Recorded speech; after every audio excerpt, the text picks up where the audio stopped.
Então, hoje, está na condição, e aí terminei a graduação em 2005, né? Já tenho um bom tempo como contador. E aí comecei a minha caminhada, né, contábil, classista, né, participando de diversas entidades, participei do sindicato do Adasconto, a Associação dos Contadores de Estância Região Sul. Até hoje sou membro, né, contribuo para a associação, porque acho que é importante a gente incentivar, a gente tá ali próximo, né, apoiando as entidades.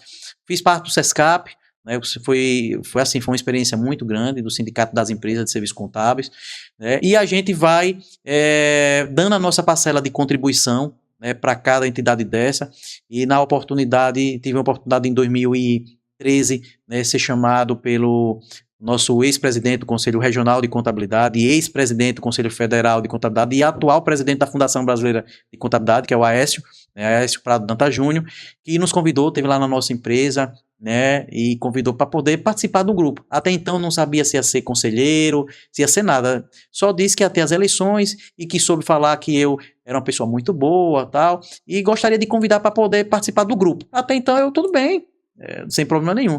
Mas não saberia que ia participar de um processo de que seria selecionado para fazer parte de uma chapa que correria as eleições de 2013. E eu tive o privilégio e a honra de fazer parte, naquele momento, da chapa liderada pela ex-presidente Ângela Dantas, o qual foi uma chapa, na época, vencedora, muito disputada. Foi uma chapa de renovação de 100% dos conselheiros, tá, do conselho naquele momento. E aí é onde eu ingresso em 2014, né, como conselheiro titular efetivo, né, do conselho. E aí comecei a minha trajetória dentro do Conselho de Contabilidade, onde passei 2 anos como membro da Câmara de Fiscalização Ética e Disciplina. Sim. Uma Câmara muito delicada, porque você está lá para julgar os colegas, tá? E a gente vive... corregedoria. Exatamente. E aí a gente vive os dois lados da moeda, né, Felipe e Kaique? A gente está na condição de profissional aqui e do outro lado também julgando o colega. Perfeito. Certo? E comecei a me destacar, né, pela a minha forma de conduzir os processos, né, de forma com muita lisura, com muito embasamento, graças a Deus, e comecei essa caminhada. Então, passei 2 anos, 14 e 15, como conselheiro na Câmara de Fiscalização, e 16 e 17 tive a oportunidade de ser vice-presidente, a convite da presidente Ângela, na época, vice-presidente de registro. Então, é a porta de entrada do conselho. Então, passava pelas minhas mãos, pela minha coordenação, esse ingresso de novos profissionais lá no conselho. E é uma Câmara extremamente importante, que ela é a porta, né? E fizemos vários eventos de entrega de carteira, né, em vários lugares, de casa cheia, lotada. Inclusive, teve um evento que eu fiz uma entrega de quase 100 carteiras, né, de identidade profissional. Então, era gratificante isso. Isso, né? Era a minha coordenação. Era um orgulho para mim ver os familiares ali, junto com seus filhos, ou até pais, mães que voltaram a estudar, que submeteram ao exame, que estavam de insuficiência, né, que nós fazemos, e a oportunidade de fazer a entrega, né, a gente já foi para tanta solenidade, a gente tem mesmo o exemplo da OAB, né, que tem a entrega também. Então, para mim era um momento, um marco muito importante poder estar coordenando aquele momento, né, sobre o comando da ex-presidente Ângela. E aí encerro o meu ciclo, né, da gestão da presidente Ângela. E aí a gente inicia um novo ciclo. Novamente fui chamado para fazer parte do processo, né, de eleição para as eleições de 2017, tá? Que na época foi capitaneada pelo presidente Vantos, né, que é lá o servidor do Tribunal de Contas, né, o auditor externo do Tribunal de Contas, me convidou novamente para poder fazer parte do processo, e nós colocamos nosso nome à disposição, né, da classe, e para nossa glória, nós fomos também contemplados pelo processo eleitoral, e aí o presidente Vantos liderou, né, toda a gestão, foi 2 biênios que ele esteve, e eu fui o vice-presidente administrativo dele. É uma pasta extremamente importante no Conselho, né, é o braço direito, a gente sempre diz que é o braço direito do presidente, né, temos as vice-presidências, que compõe, né, vice-presidente de desenvolvimento profissional, administrativa, né, que faz controle interno, nós temos fiscalização ética e disciplina. A vice-presidência administrativa é o dia a dia do conselho. Tá? Então, eu tive o privilégio de ser o seu braço direito nos seus 2 mandatos quanto presidente. Aí aprendi muito, porque eu não sou da área pública, eu sou da iniciativa privada, como vocês aqui também. Exato. Mas a minha experiência, a minha passagem na vice administrativa me deu uma visão que eu trago para o dia a dia, para a minha vida pessoal e também para a empresa, né? Conceitos, valores, controle, né? Porque a gente vê muito isso sobre controle, orçamento, a gente trabalha muito essa questão do orçamento, então começou a me dar uma visão muito maior, né, de planejamento, porque tudo lá você precisa de planejamento, aí tem um plano anual de contratações, você tem que prever o que é que você vai contratar no ano seguinte e fazer uma boa execução daquele orçamento, e eu acho que isso tem me ajudado muito, né, na minha vida com relação a isso.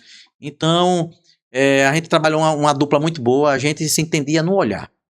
Ele estava em algum lugar, era aquela sinergia, né? Aquela sinergia, aquele escudeiro que na hora que ele levantava o pescoço, eu já sabia o que ele queria, tá? Então isso é muito bom quando a gente constrói essas relações, por onde a gente passa, seja na nossa empresa, com nossa equipe, a equipe com a gente, seja em casa. Então essa sinergia é muito boa e a gente fez isso muito bem.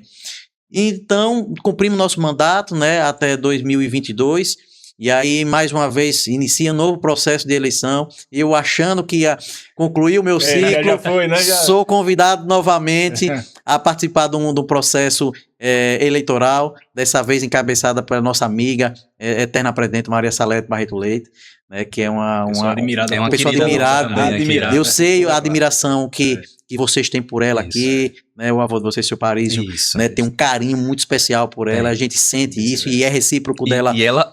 Por ele, eu quero dizer. Por ele também, é algo, quando ele se encontra, é coisa de almas, né? E a gente fica feliz quando a gente encontra esses baluartes da contabilidade, né? Falando da contabilidade especial. Esse baluarte da contabilidade. E a gente vê o quanto eles contribuíram, tanto o seu Paris, né? Continua contribuindo, né? Mas agora já passando o bastão para a terceira geração, né? Então isso é muito importante, essa continuidade. E Salete por tudo que ela representa, pela passagem dela em diversas entidades, praticamente ela participou de todas as entidades contábeis aqui no estado, seja como membro ou como presidente, né, coordenando, enfim. A ela a gente tem uma eterna gratidão, Sergipe tem uma gratidão pela presidente Salete, por tudo que ela fez por nós. E aí a chapa, foi montada a chapa, ao qual novamente fui convidado, também tive o privilégio, a convite dela, de ser o vice-administrativo dela, né, o braço direito, e os meus 4 anos anteriores me ajudaram muito a minha experiência de ajudá-la na presidente. Porque a gente sabe o papel do presidente, ele claro. Sozinho ele não tem condição de desenvolver nenhum trabalho, então por isso que existem as vice-presidências, existem as comissões, existem os representantes regionais, né, e toda a equipe interna de colaboradores que dá todo esse suporte para que a coisa de fato aconteça. E aí tive o privilégio também de estar os 2 anos com a presidente Salete. E o projeto dela, dentro do contexto, era somente ali de ficar 2 anos quanto presidente. Né? Ela entende que o momento dela poderia contribuir de outra forma, mas ela já estava como contemplada, né, de chegar à presidência do CSE aos 2 anos.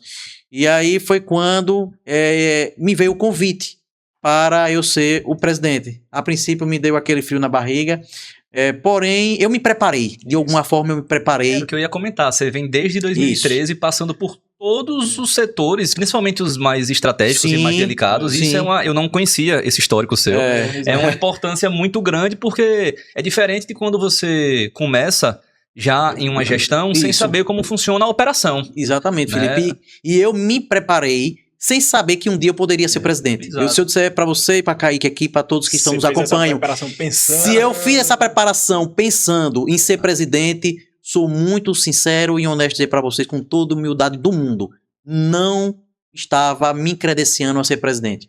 Hoje, estar com o presidente foi algo que aconteceu. Tá?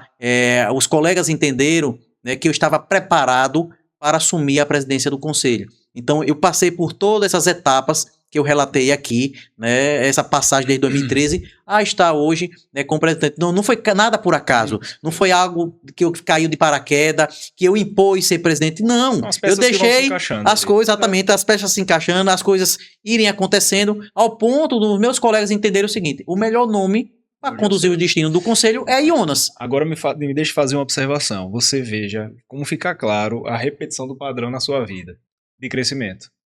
Isso é um reflexo da pessoa que você é. Você começou lá na empresa, lá na Contag, foi de estagiário a gerente. Depois abriu seu próprio escritório, como virou empresário. Depois você também... Eu não conhecia também essa história. Esse histórico no CRC. A gente conhece você como presidente, mas não sabia que você Tenho 15 anos que sou empresário contábil. Minha empresa foi aberta 5 de agosto de 2010, coincidentemente no dia do aniversário de minha mãe. Sim. Então sempre será lembrado a minha mãe com o aniversário da empresa, 5 de agosto de 2010, onde resolvi de fato a seguir o meu próprio negócio, que às vezes as pessoas acham que eu sou presidente, não, né? Eu sou também empresário contábil como vocês, nós somos colegas também de negócios. Então é muito importante a gente às vezes deixar claro, porque por detrás do presidente existe toda uma história, existe uma pessoa, um trabalho, que às vezes, por exemplo, o conselho hoje é algo que eu tenho me dedicado muito para que aquilo aconteça, e às vezes me sacrifica muito a minha vida profissional, às vezes à noite preciso trabalhar, finais de semana, feriado, para compensar o momento que eu estou lá. Então, assim, não é fácil lidar com isso tudo, mas... É importante que nós estávamos falando. Esse é um trabalho não remunerado. Não remunerado, que é bom a gente deixar isso... A outra parte, né? A gente deixar isso muito claro para todos que estão acompanhando aqui o podcast, que o nosso trabalho ele é voluntário. Né? Nós não recebemos nenhum valor, né? Não temos nenhum jeton que assim que às vezes usam, alguma remuneração por estarmos lá. É um trabalho meramente voluntário, seja do presidente, conselheiros, representantes, membros de comissão, todos são trabalhos voluntários. Então a gente está ali para servir a classe, servir a sociedade, né? Sem bônus financeiro nenhum. Mas tem um bônus que a gente ganha, que é o relacionamento.